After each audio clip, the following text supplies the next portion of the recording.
আসসালামু আলাইকুম, কেমন আছেন সবাই? আশা করি আল্লাহর রহমতে সবাই ভালো আছেন।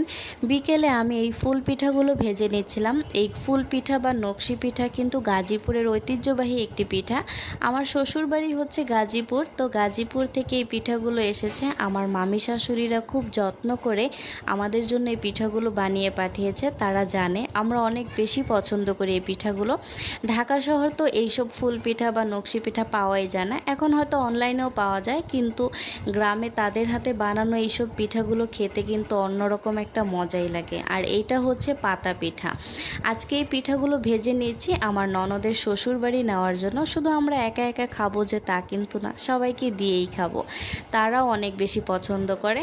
আর এই পিঠাগুলোর উপর দিয়ে একটু মিঠাইও দেওয়া হয়েছে, হালকা মিষ্টি মিষ্টি লাগলে খেতে খুবই ভালো লাগে। এরপর সবগুলো পিঠা একদম সুন্দর করে প্যাকেট করে নিয়ে আমরা রওনা দিয়ে দিলাম আকসার ফুপ্পির বাসায় যাওয়ার জন্য। আকসার ভাই বোনদের সাথে দেখা হবে। আকসার সে তো খুব বেশি খুশি তার ফুপ্পির সাথে দেখা হবে।